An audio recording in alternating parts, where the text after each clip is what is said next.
Discuss करने वाले हैं वो आपके एमपी पुलिस संविदा जेल प्रहरी और वेपन में आए हुए क्वेश्चन है। देखिए हम उसे किस प्रकार से सॉल्व करेंगे। ठीक है, क्वेश्चन नंबर फर्स्ट ये बोलना चाह रहा है आपको कि पी का, अब का मतलब क्या होता है, यहाँ होता है का मतलब गुना इनटू मल्टीप्लिकेशन। ठीक है, अब पी का तो पी गुना ये आपका पी हो जाएगा।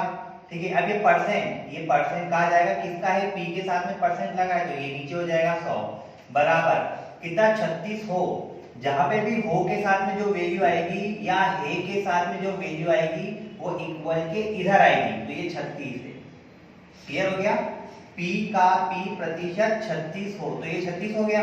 ठीक है, अब यहाँ से आपको P का स्क्वायर मिल गया। देखिए यहाँ से आपको P का स्क्वायर मिल चुका है और ये 36 के साथ में क्या आ जाएगा, यहाँ से 100 हो जाएगा। 36 के साथ में यहाँ से 100 हो गया। ठीक है, यहाँ से मैं 6 का स्क्वायर बाहर निकाल सकता हूँ, यहाँ से 10 का स्क्वायर बाहर निकाल सकता हूँ और ये P हो गया। लाइक दैट अभी P का स्क्वायर था, यहाँ से P का स्क्वायर है और यहाँ से 6 गुना 10 पूरे का होल स्क्वायर में बाहर निकाल सकता हूँ। 2 से 2 कैंसिल हो गया और P बराबर आपको मिलेगा 60। I hope you got it. ठीक है, सिंपल था। आप यहाँ से डायरेक्ट निकाल सकते थे कि P का स्क्वायर तो ये है, वैसे 6 का स्क्वायर है ना, और ये इसके नीचे वाला 100, 10 का स्क्वायर तो 60 आपका वैसे भी आंसर आपको मिल जाएगा। नेक्स्ट देखिए, अब ये जो क्वेश्चन है आपको पूछा क्या गया है, ये है आपके प्राइम फैक्टर। प्राइम फैक्टर मतलब होता है प्राइम फैक्टर, अभाज्य संख्या है। अभाज्य संख्या जिसको किसी ओर से भाग नहीं जाएगा, एक को स्वयं से भाग जाएगा। ठीक है, जिसके दो से ज्यादा गुणनखंड नहीं होंगे और जिसके समान गुणनखंड नहीं होंगे। ठीक है, तो हमें देखना है कि 2 के ऐसे कितने फैक्टर इसमें हैं, 3 के ऐसे कितने फैक्टर इसमें हैं और 7 के ऐसे कितने फैक्टर इसमें हैं। तो हम पहले इसके लिए इसके फैक्टर ड्रॉ कर लेते हैं। देखिए इसके फैक्टर क्या आ सकते हैं। तो सबसे पहले हम 2 से डिवाइड करेंगे तो 2 से करेंगे 1 टाइम जाएगा, 2 से करेंगे 2 1 जा 2 बचेगा 1। ठीक है, फिर 2 7 जा 14 17 है ना, 14 बचा कितना 1, या आपका हो गया 6। अगर आप 2 से 2 से जोड़ोगे तो 2 5 बार जाएगा 10 हो जाएगा 1। ठीक है, 2 8 16 हो जाएंगे, बचा 1 वापस से 2 8 16 हो जाएगा। फिर आप और 2 से जोड़ोगे तो 2 4 हो जाएगा, 2 9 और 2 अगेन 4 हो जाएगा। फिर आप 2 से जोड़ोगे फिर 1 हो जाएगा, ये आपका 4 हो जाएगा और 7 हो जाएगा। ठीक है, फिर आप दोगे उसे 3 से दोगे तो 3 चौक 12 हो जाएगा, बचेगा कितना 2, 3 नाम 27। फिर आप दोगे उसको किससे 7 से दोगे 7 और ये फाइनली जाएगा 7। तो आपके पास आंसर आ चुका है 1 2 3, ये 4 बार देखो पूरे 4 1 2 3 4, तो 2 कितनी बार लाई कर रहे हैं 4 बार, 3 कितनी बार लाई कर रहा है ये आपका 3 1 बार। ठीक है, और 7 आपकी कितनी बार 2 बार। तो आपको पूछा क्या है, आपको x + y + z 4 और 1 6 है ना, ये सॉरी 4 और 2 6 और 1 कितना हो गया टोटल 7। तो इसका टोटल मान आपके पास में आ चुका है 7। ठीक है, आपको यही करना था, इसके फैक्टर निकाल के आपको जैसे 2 का फैक्टर उसने निकाला तो कितने बार आ गया, 3 का फैक्टर निकालना चाहा तो कितने बार आया, सेम चीज 7 का फैक्टर वो निकालना चाहेगा तो कितने बार आएगा, उसी का उसने सम बोला है। या अगर वो इनटू बोलते तो इनटू कर देते, जो यहाँ बोला है फिर वो आपको कंडीशन रख के करना पड़ेगा। ठीक है, अब देखिए क्वेश्चन 10, यहाँ क्या बोलना चाह रहा है आपको, यहाँ वो ये बोलना चाह रहा है आपको कि 10 के सम भाजकों की संख्या। भाजकों का मतलब क्या होता है, भाजकों का मतलब ये होता है कि उसके टेबल में आने वाले, उसके पहाड़े में आने वाले, उससे भाग जाने वाले। अब ये तो अभाज्य था मतलब भाग नहीं जाना, ये तो भाजक है मतलब भाग जाना, तो वो भी समभाजक है मतलब ऐसे नंबर देखना है आपको कि जिसको 100 से भाग जाए और वो सम संख्या हो, सम मतलब इवन नंबर हो। ठीक है, तो ये पहले हमने यहाँ पे 100 लिख दिया। ठीक है, 100 को भाग किस किस से जाएगा, 2 से जाएगा, 1 से तो जाने से रहा क्योंकि देखो इसने सम बोला है। ठीक है, इसके बाद किससे जाएगा, 4 से जाएगा, 5 से जाएगा, 10 से जाएगा, 20 से जाएगा और 50 से जाएगा। सबके सब कौन से नंबर है आपके, सम संख्या है, वो भी भाजक संख्या है। भाजक संख्या है इसलिए आपके पास में क्या हो गया, सम भाजकों की संख्या। भाजक मतलब भाग जाने वाला। आगे समझ में, ये भी सम है तो 1 2 3 4 5 6, तो इसकी संख्या कितनी हो जाएगी टोटल 6। ये क्या हो गया आपका आंसर। अब देखिए नेक्स्ट क्वेश्चन क्या है, 3 की पावर दिया है घात, जिसे बोलते हैं 1990। अब यहाँ पे ये कितनी भी हो, हमको कुछ मतलब है नहीं, लेकिन भाग जिससे देना है मतलब उससे है, ठीक है। अब इसके दो टाइप के क्वेश्चन बनते हैं, एक तो शेषफल पूछने वाला बनता है और एक आपके पास में इकाई के अंक वाला क्वेश्चन आता है। तो अभी जो क्वेश्चन है आपके पास में वो शेषफल निकालने वाला है कि शेषफल कितना बचेगा, मतलब रिमाइंडर, इसका मतलब होता है रिमाइंडर, ठीक है।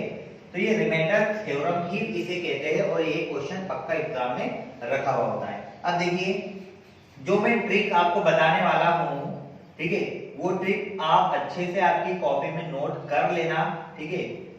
आपकी बुक में या फिर किसी दूसरे YouTube पे आपको कुछ और मिलेगा, ठीक है।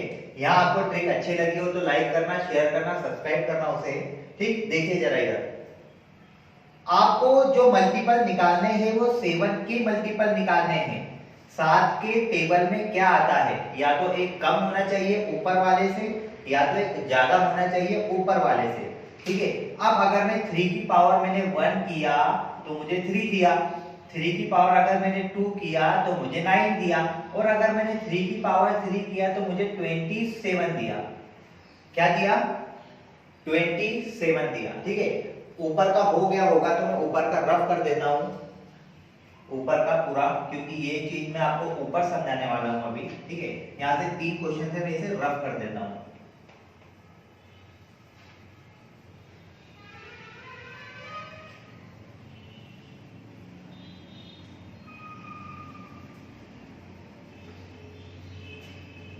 देखिए अभी यहां से क्या करोगे आप, यहां से अब ये 3 का स्क्वायर है तो ये आपका 9 हो गया, ठीक है।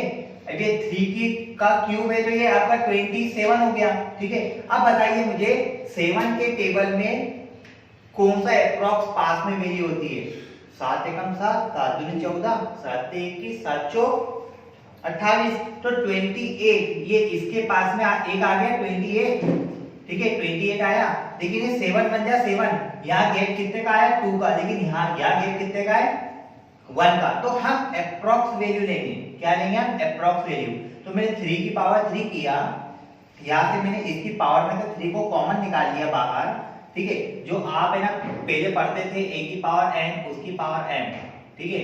तो a की पावर n इंटू m होता है, क्लियर है। तो हमने क्या किया, 1989 में से 3 को कॉमन लिया क्योंकि वो 7 के टेबल के पास में आ रहा था, ठीक। हमने 3 से उसको हमने डिवाइड किया, क्यों? क्योंकि मुझे 3 कॉमन लेना है, ठीक है। अब 3 6 कितने हो गए 18, 18 बचा कितना 1, फिर और 8 आया है ना, फिर 3 6 18 बचा कितना आपका फाइनली 9, तो 3 3 जा कितना हो गया 9। इसका मतलब क्या हुआ कि ये चीजें इसके ये जो हमने यहाँ से 3 का क्यूब निकाला यहाँ से, फिर क्या बचेगा ऊपर 6 6 3। इतना क्लियर हो गया फाइनली। इतना क्लियर होने के बाद में आपको करना कुछ नहीं है, ये भाग पूरा इतना हो गया, ठीक है। अपॉन में क्या है 7।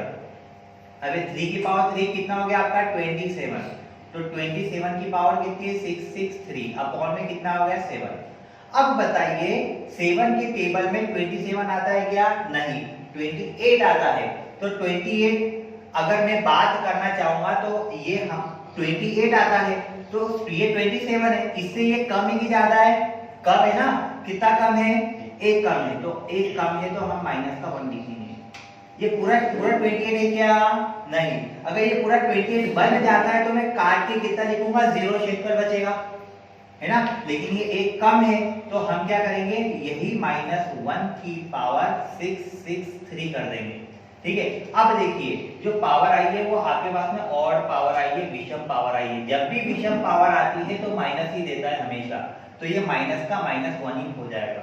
अब शेषफल आपका -1 नहीं होता है, इसलिए 7 में से 1 को माइनस करेंगे तो 6 आएगा आपका फाइनल आंसर। शेषफल कितना बचेगा आपका 6। क्यों? अब ये माइनस वाला फंडा समझो इधर, अगर मैंने -1 का स्क्वायर किया और -1 की पावर क्यूब किया, इसको ऑड नंबर बोलते हैं, विषम संख्या बोलते हैं इसे, और इसे हम सम संख्या बोलते हैं, इवन नंबर बोलते हैं। तो -1 इंटू -1, तो माइनस माइनस हमको क्या देगा, ये फाइनली प्लस का 1 देगा, ठीक है। लेकिन इसमें क्या देगा, -1 इंटू -1 इंटू -1, तो माइनस माइनस प्लस तो हो गया आपका, लेकिन अगेन वो आपको माइनस से इंटू करवा के -1 ही देगा। क्लियर हो गया। तो ऑड नंबर में हमेशा माइनस आता है। अब ये माइनस हमारा रिमाइंडर नहीं बचेगा, इसलिए नीचे वाले से एक प्रोसेस बढ़ा के उसको जो यहाँ आएगा उससे माइनस कर देना, वो आपका आंसर आ जाएगा। तो फाइनली इसका आंसर आपको मिलेगा 6। मतलब 3 की पावर 1989 को 7 से भाग देने पर शेष में 6 आएगा। आई थिंक आपको इतना क्लियर हो गया होगा, ठीक है। आइए देखते हैं क्वेश्चन नंबर 5, ठीक है। तो इसके लिए पहले इसका स्क्रीनशॉट ले लो, या तो इसको वीडियो को पॉज करके लिख लो, मैं आपको अगला क्वेश्चन करवाता हूँ।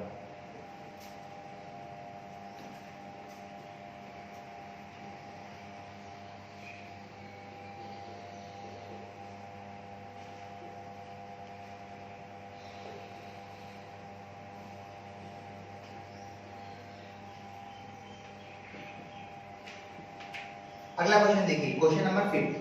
इसमें क्या बोलना चाह रहा है, तो आपको कुछ भी नहीं कहा है उसने क्या कहा है, 1 11 1 1 1 है ना, और आपके 4 टाइम 1, तो ये 1 11 1 1 1 4 टाइम 1 आपके टोटल कितने हो गए, क्योंकि सब में प्लस लिखा है, 1 रुपए 11 रुपए 111 1111 रुपए, तो टोटल मिला के आपके पास में हो गए 4 3 2 1 1234 रुपए हो गए, ठीक है। अब ये देखो आधा और आधा कितना हो गया, 1, और ये भी आधा और आधा कितना हो गया, 1, और 1 और 1 कितने हो गए, 2, तो +2 कर दो पीछे, आपके पास आपका आंसर आ गया, ठीक है। फाइनल आपके पास आपका आंसर आ चुका है यहाँ पे, तो 12 3 6, ये फाइनली आपका आंसर यहाँ पे आपको मिल चुका है, ठीक है। अब ये क्वेश्चन देखिए, इसमें क्या बोलना चाह रहा है कि यदि सभी प्राकृत संख्या मतलब जिन्हें गिना जा सकता है, एवरी काउंटेबल नंबर, ठीक है। अब इसमें प्राकृत संख्या में 0 नहीं आता है, ठीक है। अगर ऐसी कोई कंडीशन रहेगी तो आपको 0 वहां पे लेना ही नहीं है, लेकिन यहाँ आपको दे के रखा है कि A और B, देखो A और B आपको दे के रखा है, तो A और B के लिए A और B आपको दे के रखा है, ये A है और ये आपका B है, तो कुछ मत करो, बराबर करके यहाँ पे A रख दो, ये 9 का स्क्वायर प्लस B कितना है 10 का स्क्वायर, और ये 9 इंटू 10। अब बताइए मुझे 9 का स्क्वायर 81 होता है, प्लस 10 का स्क्वायर 100 होता है, और ये आपका 90 होता है, ठीक है। अब देखिए 100 में से 90 गया, कितना बचा, 10 बचा, 81 प्लस 10 कितना हो गया, 91। ये आपका final answer. I hope you like it.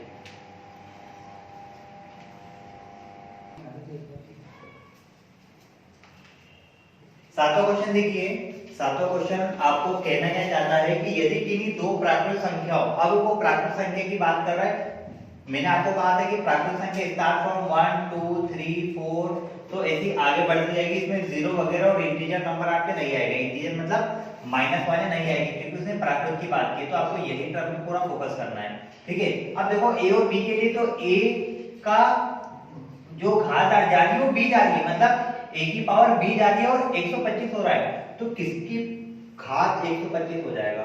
आपको अंदाजा लगना चाहिए कि अभी 5 की पावर 3 हो रहा है तभी 125 हो रहा होगा, ठीक है। 5 की पावर 3 हो रहा है तभी 125 हो रहा होगा, और आपको यहाँ क्या बोला इसने कि B की पावर A, या उसने उल्टा कर दिया, मतलब ये जो आपका था ये आपका ये A हो गया था, और ये आपका क्या हो गया था, ऊपर का B। उसने पूछा आपसे उल्टा है कि B की पावर A, ठीक है, तो B आपका कितना हो गया 3, और उसकी पावर कितनी हो गई 5, तो 3 के पावर 5 होते 243, यही क्या हो जाएगा आपका आंसर, ठीक है। फाइनल अब देखिए नेक्स्ट क्वेश्चन, ये क्वेश्चन आपके प्रॉफिट और लॉस का है, इसके दो क्वेश्चन है देखिए, ठीक है, और इस टाइप के क्वेश्चन एग्जाम में आते हैं 101%, ठीक है। यदि किसी दुकानदार को एक वस्तु को, ठीक है, अब एक वस्तु को बेचने की बात कर रहा है, वो 390 रुपए पर बेचने पर 20% का लाभ होता है। देखो 390 रुपए रिलेट किसको कर रहा है, 20% के लाभ को, ठीक है ना, 20% के लाभ को। अब देखो किसी एक दुकानदार बेचना मतलब क्या होता है, सेलिंग प्राइस, क्या होता है, सेल करना, ठीक है। और क्रय का मतलब क्या होता है, क्रय का मतलब क्या होता है, चीजों को खरीदना, ये तो बेचना हो गया, ठीक है, ये हो गया आपका कॉस्ट प्राइस, ठीक है, चीजों को खरीदना क्या होता है, ये कॉस्ट प्राइस, और बेचना क्या होता है आपका सेलिंग प्राइस। जब अब आप खुद सोच लो कि 20% का लाभ हो रहा है उसको 390 रुपए पे, तो 390 रुपए पे मेरे भाई माना कि वो चीज मैंने 100% में ली होगी। कितने में ली होगी मैंने चीज? वो 100% में मैंने चीज ली होगी, उस पर मैंने कितना बेटा बढ़ा के भेजा? 20%। तो ये फाइनली आपका ये कितना हो गया? 120% हो गया, ये 120% हो गया। 100% पे कोई भी आपकी चीज ली हो, चाहे 1 रुपए की ली हो, चाहे 1000 की ली हो, चाहे कितने भी रुपए की ली हो, वो कितना परसेंट है? 100% है। उस पे आपने घटा के दिया तो घट जाएगा, बढ़ा के दिया तो बढ़ जाएगा। तो 390 किसके इक्वल में आया? 120 के इक्वल में आया। आपको वैल्यू किसकी निकालनी है? आपको वैल्यू 100% की निकालनी है बस। ठीक है, इसको x कर लो, तो यहाँ से इसका क्रॉस कर दो, यहाँ से इसको क्रॉस कर दो। अब ये परसेंट से हमको भी मतलब तो है नहीं, वो अपॉन में जाके कट जाएगा अपने आप। तो कितना? 390 गुना कितना हो गया? 100, और ये x जाएगा इसके साथ में, x इधर आ गया, अपॉन में क्या जाएगा? 120। ये दोनों क्या हो गए आपके? कैंसल। ठीक है, ये आपका 5 टाइम गया, तो ये आपका 6 टाइम गया। ठीक है, फिर ये आपका किससे जाएगा?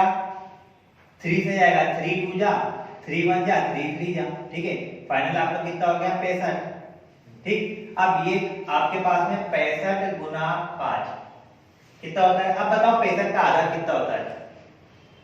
32.5 होता है। बस 32.5, 325 रुपए फाइनल आंसर। 325 रुपए फाइनल हो गया। कैसे किया मैंने? देखो 5 है, इसको 2 से गुना करो, 2 से भाग कर दो, तो 2 से भाग किया तो कितना है? 32.5। और जब 2 से गुना किया था तो हमारा 10 का बन गया था। या तो 4 देख लो, उसको 5 5 जा 25, बचा कितना? 2 बचा। 5 5 6 जा 30 और 2 कितना हो गया? 325। तो फाइनली आपने जो चीज ली थी वो ली थी 325 में, और आपने उसको बेची कितने में? 390 में। ठीक है, आपको केवल इतना ही करना है, बस इतना ही आपको प्रोसेस करनी है। कंसेप्ट इतना ही है, 2 सेकंड का कंसेप्ट है, बाकी आपके वर्कशॉप पे डिपेंड करेगा पूरा।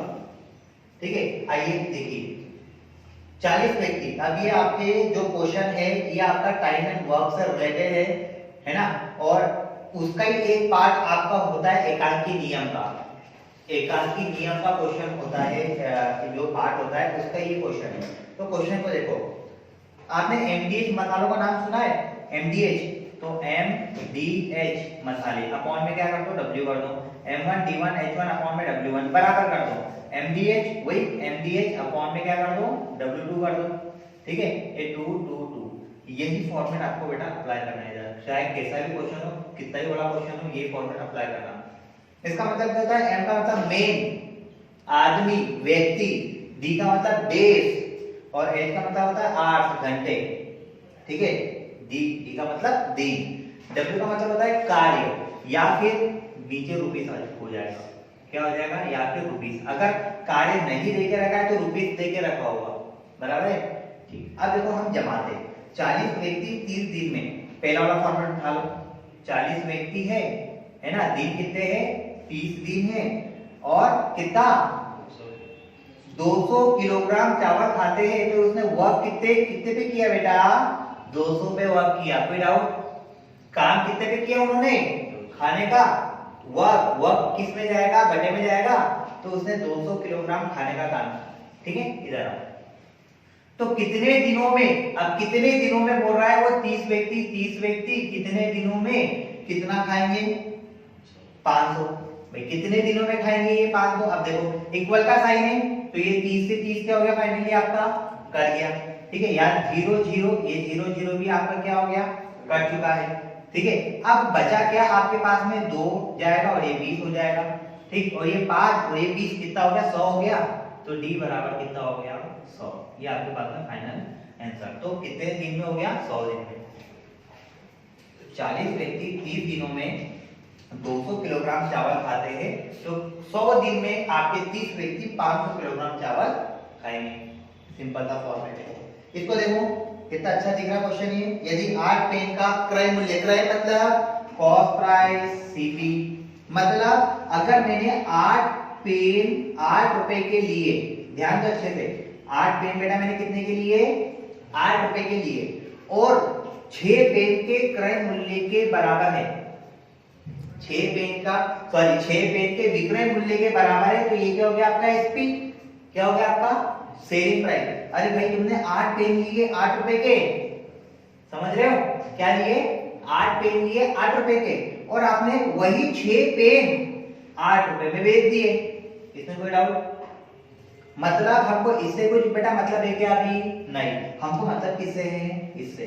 अब बताओ आपका फायदा कितने हुआ, आपका लाभ हुआ कि हानि हुई? लाभ हुआ कि हानि हुई? ऑब्वियसली आपको भाई लाभ हुआ ना, आपने 8 रुपए का 8 पेन लाए थे, आपने वही 6 पेन बेच दिए 8 रुपए में, अभी 2 पेन बचे ना पास में आपके, तो ये पहली बात तो हानि को काट देना वहां से, जहां भी ऑप्शन होगा आपके पास में लाभ होगा, तो आपके 2 ऑप्शन पहले कट जाएंगे। बचा कौन सा आपका लाभ? आपको लाभ प्रतिशत निकालना है। अगर वो बोले कितने पेन का लाभ हुआ तो दिख रहा है 2 पेन का लाभ हुआ। अब देखो इसमें आपको करना क्या है, ध्यान देना अच्छे से, है ना, की पॉइंट पे ध्यान देना। 2 पेन का तो लाभ हो गया, 2 पेन का आपको प्रॉफिट हो गया, टोटल उसने कितने बेचे? अभी 6 बेचे। अभी मैं नीचे 8 लिखूंगा या 6 लिखूंगा बेटा? मैं नीचे लिखूंगा 6, क्योंकि उसने एक्चुअल सेलिंग कितनी की है? एक्चुअल सेलिंग उसकी बेटा कितनी हुई है? 6 पेन की हुई है एक्चुअल सेलिंग। गुना क्या करेंगे हम? 100 गुना कर देंगे, क्योंकि हमको परसेंटेज निकालना है। मैक्सिमम बच्चे 8 लेते, 8 तो उसने लिए थे ना, लेकिन उसने एक्चुअल में बेचे कितने हैं? 6 बेचे हैं, ठीक है, तो 2 एक बार कटेगा, 2 3 बार कटेगा, और ये पूरा आपका कितना हो जाएगा? 33/1/3%, ठीक है। तो इस प्रकार से आपको क्वेश्चन आपके एमपी पुलिस, संविदा, जेल प्रहरी और आपके जो दूसरी एग्जाम है उसमें भी आ सकते हैं। तो I hope you like it, ठीक है। इसको शेयर करना वीडियो को और दूसरे बच्चों तक के पहुंचाना। Thank you very much.